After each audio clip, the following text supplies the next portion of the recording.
During the next 24-hour block of instruction, you will learn what is known as the integrated act of shooting. Very simply, the integrated act of shooting consists of two things. One, aiming the weapon, and two, holding the weapon steady. Aiming is further subdivided into two elements. One being sight alignment, and two being placement of the aiming point.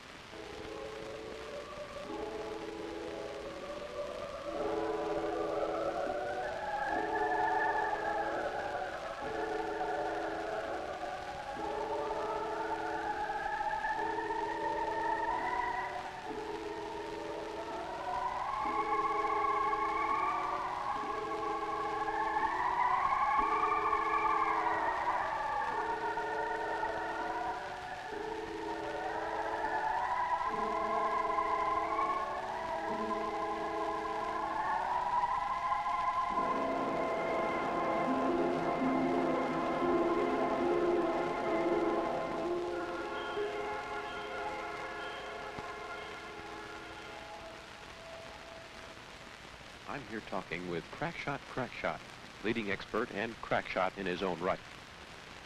Crackshot, what is the technique that you use for obtaining correct sight alignment and placement of the aiming point?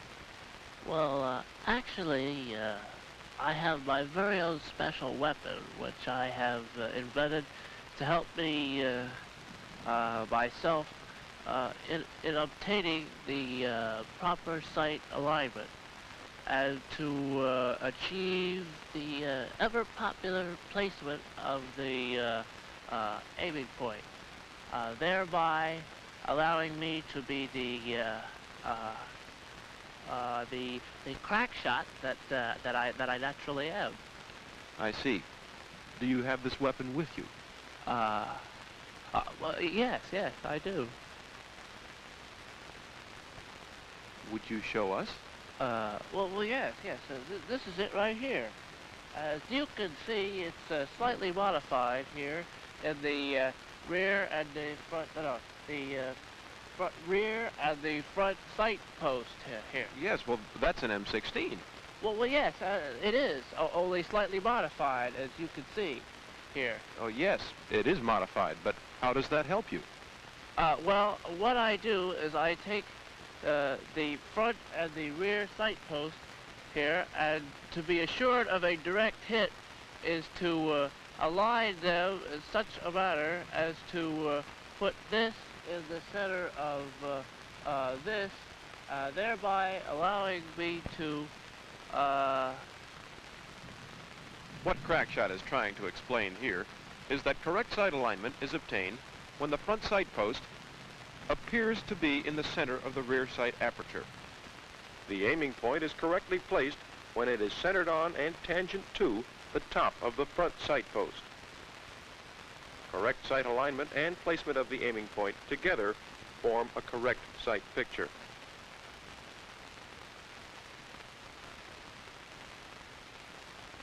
Applying these techniques properly, then, the rifleman would successfully engage targets at various ranges.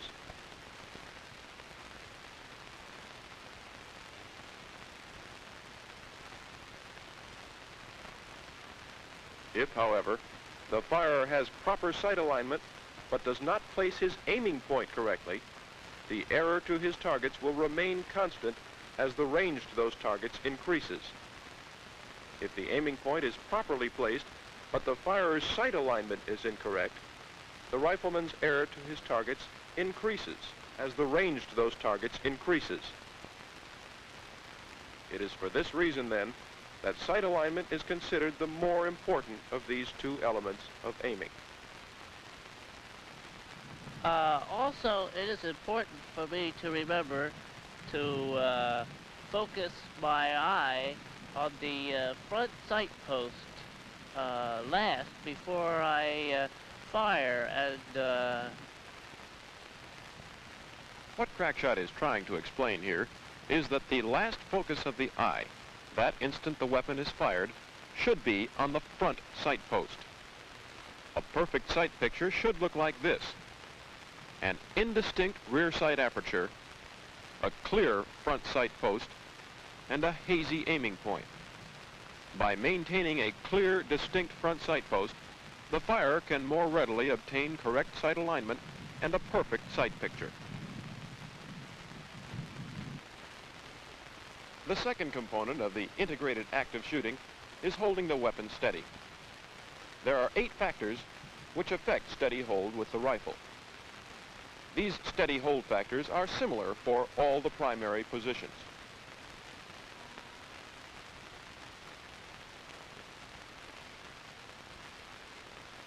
Standing, kneeling supported, kneeling unsupported, foxhole supported, and unsupported,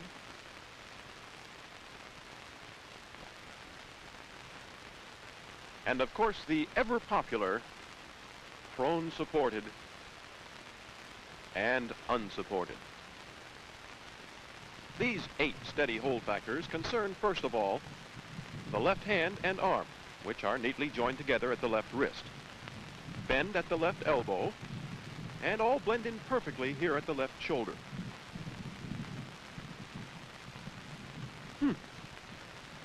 Well, anyway, here's how it should look. The rifle should rest in the V formed by the thumb and forefinger of the left hand and across the heel of the hand. The grip on the rifle should be relaxed, but at the same time exerting a slight rearward pressure. The left wrist should be kept straight and the left elbow as far under the rifle as the conformation of the body permits. The second important steady hold factor is the butt of the stock in the firer's shoulder pocket. I use my shoulder pocket to keep my cigarettes, some pens and pencils, crayons, and my chewing gum, and... That's your chest pocket, Crackshot. Oh, yes, my chest pocket, yeah. The firer must place the butt of the stock firmly into the pocket formed in the right shoulder. The proper placement of the butt lessens the effect of recoil, helps steady the weapon, and prevents the butt of the stock from riding up on the shoulder when the weapon is fired. Third of the 8 steady hold factors is the grip of the right hand. I use my right hand to grip my cigarettes and my crayons, my pens and my pencils and my... Crackshot!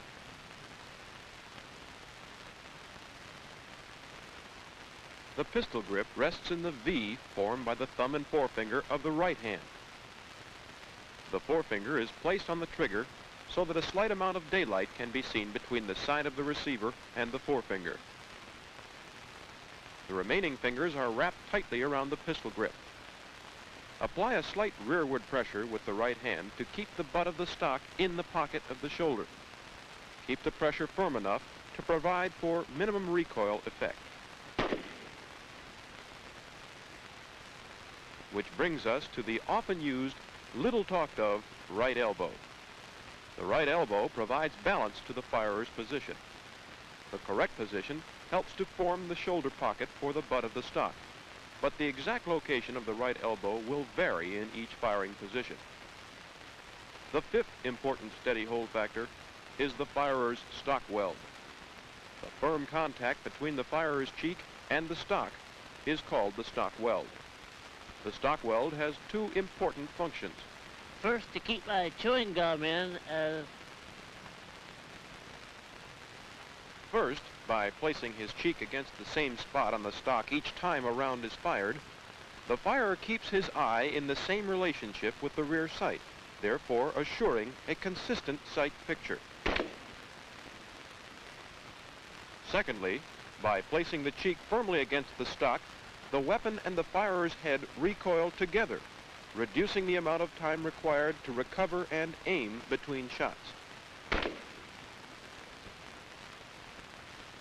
The firer should try to control any body movement that will affect the weapon, and for this reason should learn to hold his breath for a few seconds while aiming and firing. The 6th steady hold factor, then, would be to take a normal breath, release part of it, and hold the remainder. Holding your breath for a period of more than 10 seconds, however, could cause muscular tension and trembling, and for longer periods, severe headaches, brain damage, and eventually permanent death. Relaxation is the seventh steady hold factor. The firer must learn to relax as much as possible in any firing position. If the firer finds that he cannot relax in a certain firing position, he should adjust that position to eliminate the cause of strain. Certain firing positions must be adjusted to the firer's particular body conformation.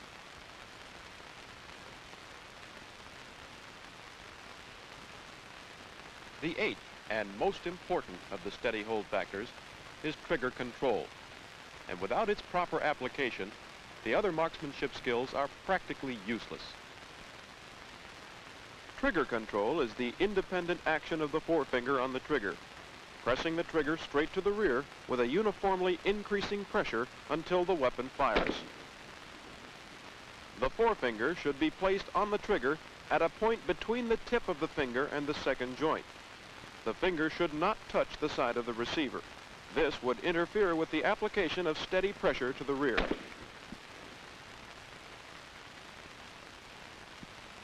The majority of shooting errors stem directly or indirectly from the improper application of this technique. Failure to hit the target may be caused by the firer jerking the trigger. Correctly applied trigger control will prevent the firer from knowing exactly when the rifle will fire and reduce the firer's tendency to flinch. Now, you might be able to get a good sight picture and apply the factors of steady hold. But if you're afraid of the rifle when you fire, you won't be able to apply proper trigger control.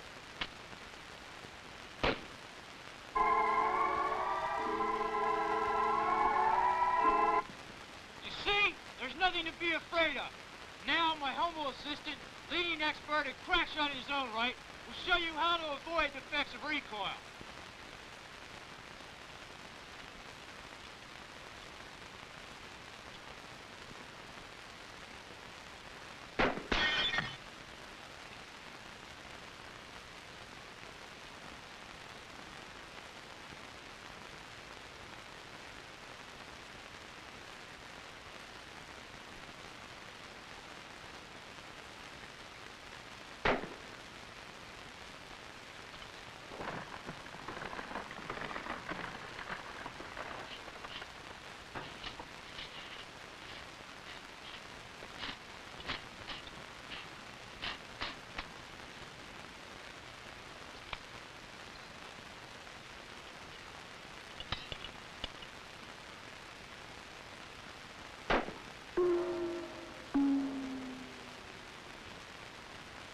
You didn't feel a thing, did you, crack shot? Actually, I didn't feel a thing. We can see then that the firer has nothing to fear from the recoil of the weapon. Nevertheless, at the beginning of your preparatory marksmanship training, your shot groups may be a bit too large and out of shape.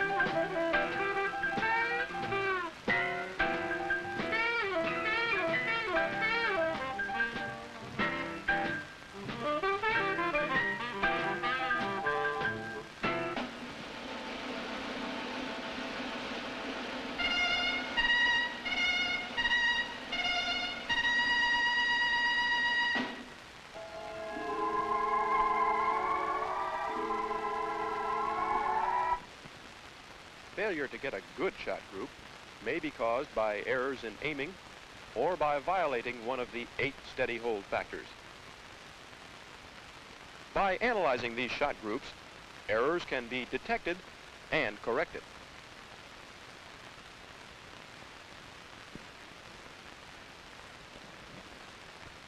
Follow-through is used in every sport. In rifle marksmanship, if the principles of follow-through are applied, the firer can detect errors which were present when the rifle was fired. By holding the sight picture for just a moment after the weapon fires, the firer can see the error, analyze it, and have a basis for correcting it. Proper follow-through consists of continuing to press the trigger to the rear, concentrating on the front sight post, and holding your breath. All this just a moment after the weapon fires. Closely related to follow-through is the process known as calling the shot. When the firer calls the shot, he indicates that point on the target at which his rifle was aimed the instant the round was fired.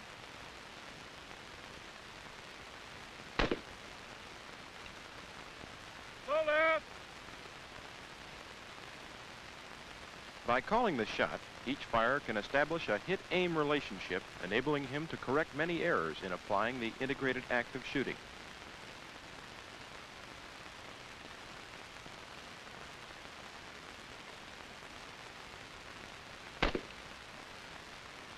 Right!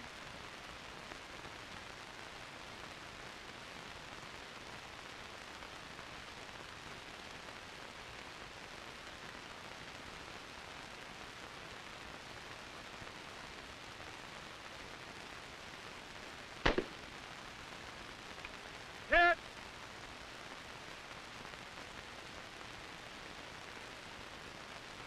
To help in detecting and analyzing shooting errors, the firing data card is used.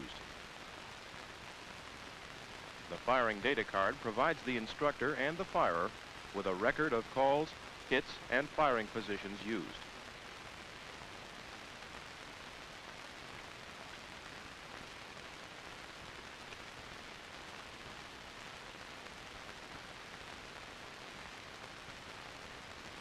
If used properly, the firer and assistant instructor can analyze the firer's progress.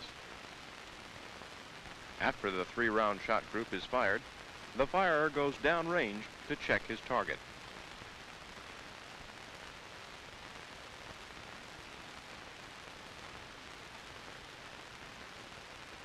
By comparing the hit target with the call target, the firer and assistant instructor can often detect errors committed in the integrated act of shooting.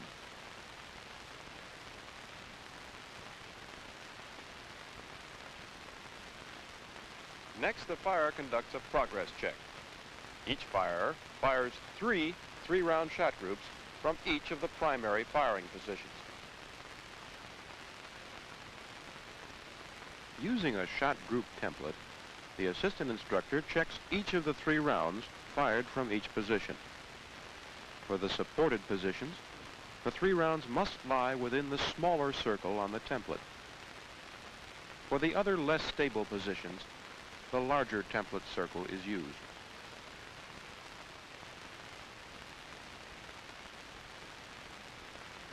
Once the soldier has demonstrated his ability to fire tight 3-round shot groups, it is then only a matter of adjusting the sights on the rifle to place the strike of the bullet where the firer wants it. In adjusting sights, there are 2 variables to be considered. These are elevation and windage. The sights of the M14A1 rifle are unique in that both the front and rear sights are adjustable. The front sight is adjustable for elevation. Elevation is raising or lowering the strike of the bullet.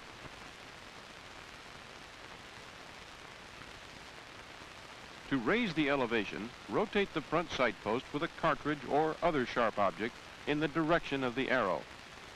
Rotating the sight 1 click will raise the strike of the bullet 1/2 of one of the squares on the target.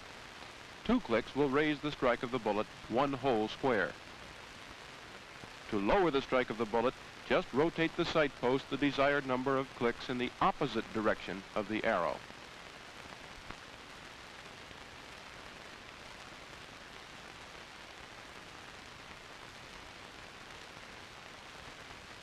The rear sight is adjustable for windage.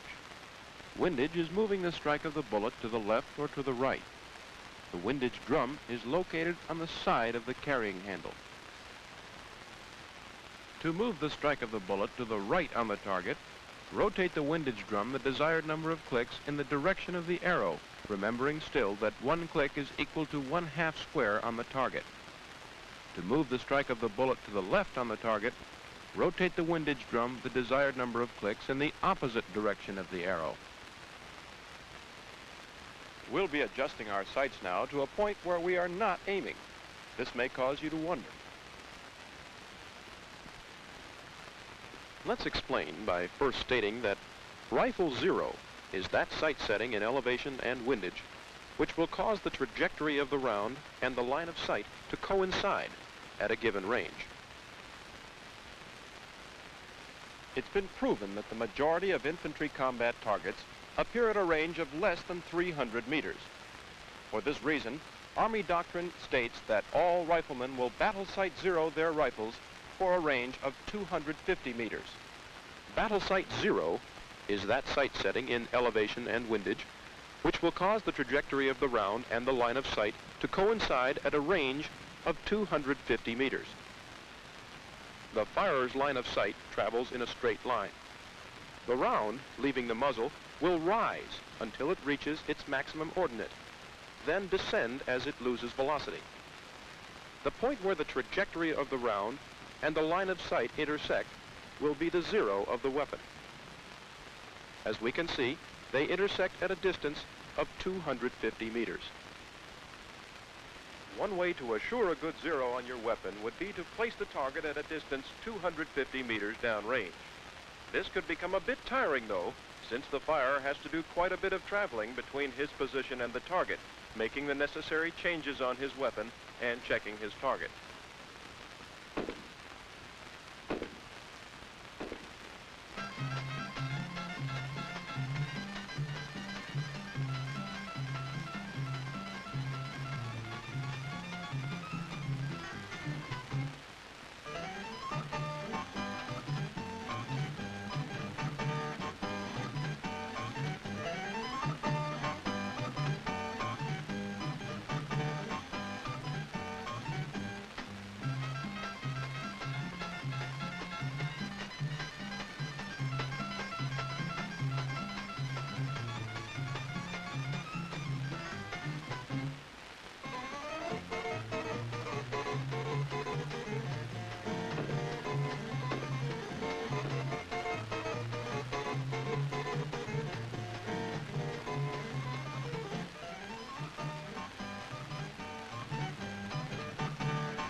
Army tests have proven, however, that when the trajectory of the M16 rifle and the line of sight intersect at a range of 250 meters, the trajectory of the round will be 2.4 centimeters below the line of sight at a range of 25 meters.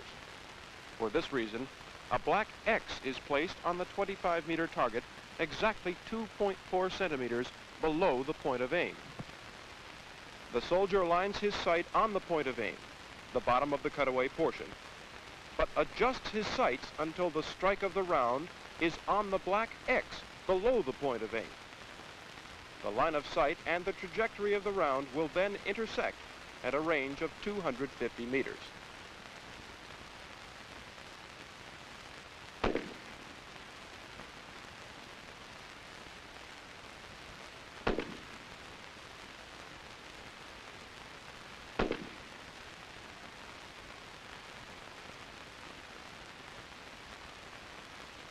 Remember, aiming the weapon consists of correct sight alignment and placement of the aiming point.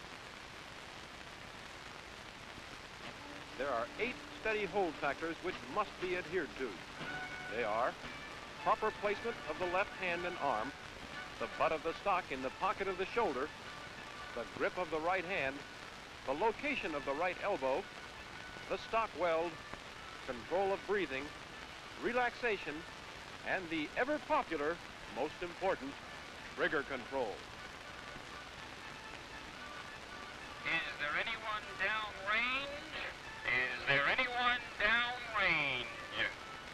These are the basic components of rifle marksmanship. It is now up to you to make use of this knowledge in developing these skills. The firing line is no longer clear. Firers, unlock your weapons. To become proficient in what you've learned, to fire your weapon on the range and in the field, Firers, commence firing when ready. both accurately and effectively.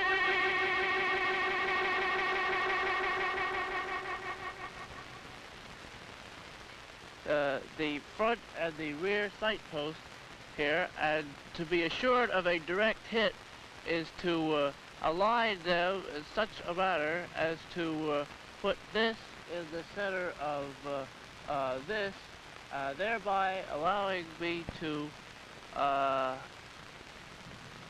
What Crackshot is trying to explain here is that correct sight alignment is obtained when the front sight post appears to be in the center of the rear sight aperture.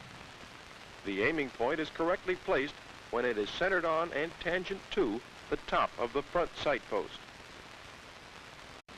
During the next 24-hour block of instruction, you will learn what is known as the integrated act of shooting. Very simply, the integrated act of shooting consists of two things. One, aiming the weapon, and two, holding the weapon steady. Aiming is further subdivided into two elements. One being sight alignment, and two being placement of the aiming point.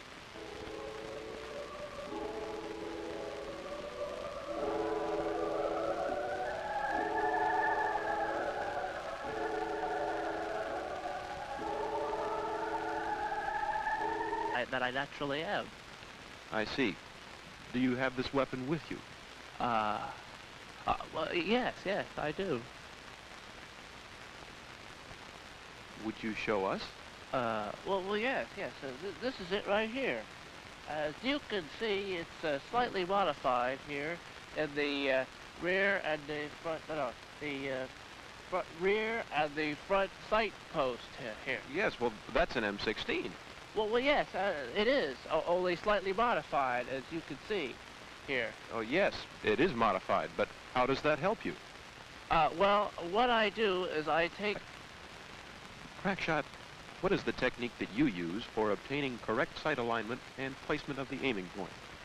Well, actually, I have my very own special weapon, which I have invented to help me myself in obtaining the proper sight alignment and to achieve the ever popular placement of the aiming point, thereby allowing me to be the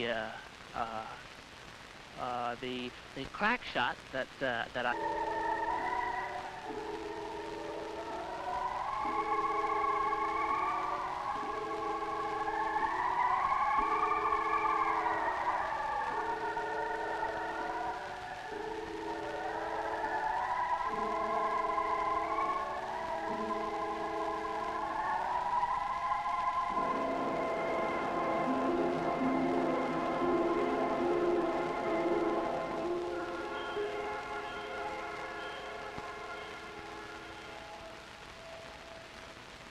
I'm here talking with Crackshot, leading expert and crackshot in his own right.